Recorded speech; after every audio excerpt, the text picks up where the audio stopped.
So this is the last time you'll hear from me today, so I think you'll be relieved.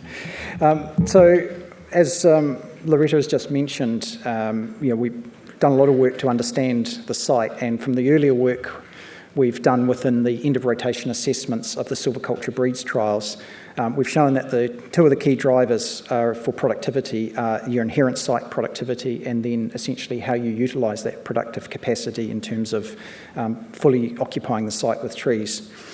So if we look at our current accelerator trials, as Simeon said, they're very young, but they're also already giving us useful results. We effectively find ourselves down here on a density management diagram. So the trees are young, and as you would expect, that they're free to grow. And what we've seen from the previous work with the silviculture breeds trials is if we just walked away and did nothing, essentially those stands would develop over time. You wouldn't see any mortality until you reached a certain level of site occupancy, and then the trees would start to die.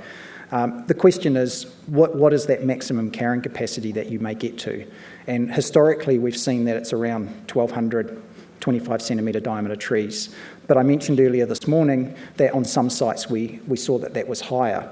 And so one of the questions that we have is, does this carrying capacity vary by clone? So if we go from, say, early OP seed lots, maybe through to control pollinated seed lots, we may get a certain level of maximum carrying capacity. If we now go to pure clonal stands and we put some site modification treatments over the top, are we going to alter the carrying capacity so that actually we take it to a higher level?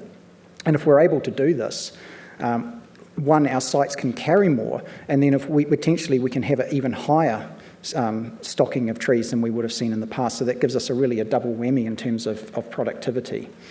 But clearly we're probably not going to have plant and leave regimes. So the question then is, how do we make sure that we bring in silvicultural regimes that balance site occupancy with freedom to grow? So that's going to look something like this, where we will allow the stand to grow to some proportion of maximum carrying capacity, and we'll thin it down. And this red dashed line and the dotted line are typically between 35 and 55% of this maximum carrying capacity. That is the ideal management zone. So we've got some options with these with these accelerator trials, to plan our silviculture to really enhance productivity. So we could set them up so we can do a single thinning, or even potentially two thinning operations to make sure we've got that balance between site occupancy and freedom to grow. So that's sort of what happens at the plot level.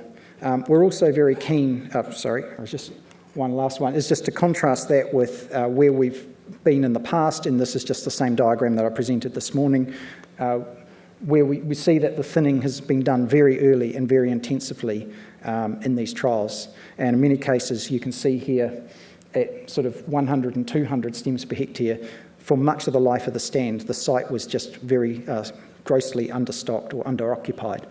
So with these new trials, we want to change our silviculture. What I was going to say is that's what happens at the stand level. We're also very interested to use these trials to understand inter-tree dynamics. So as the trees grow up, effectively it's a race for the sky. If you don't get sunlight, you die. So there are winners and losers in the race for the sky. And as we go to stands that are more genetically uniform, we're interested to see how this inter-tree competition pans out. So with these trials and with many other trials, we actually have individual tree location information that you can see here. I've just shown a permanent sample plot within one of our trials, and the colour and the size of the circles indicates the relative size of the tree. So you can see within most stands there is variation in diameter, and I think we all know that. And so what you can also then see is that each tree essentially has an area potentially available to it, which effectively is sort of half the distance to the neighbouring tree. But if you understand something about the distance to your neighbour and the size of your neighbour, that can tell you about how much competition you're under. And Dave Pont in the previous session talked about our ability to generate competition metrics. And it's not surprising, if you're a small tree and you're surrounded by big trees, basically those big trees are nicking your lunch. And so your ability to grow going forward, we can show, is strongly dependent on the competitive environment. So the higher this competition index, the more competitive stress you're under, the less diameter increment that you're going to put on. And so eventually, if you're very suppressed, you will die. But really what we want to understand are what are the implications of this degree of uniformity on stand growth and yield. And the reason this is important is the work that Brazilians have done in their clonal eucalyptus forests shows that if you decrease your uniformity, in other words, you increase the variation, this ultimately reduces yield. And they've assessed this uniformity using a Gini coefficient.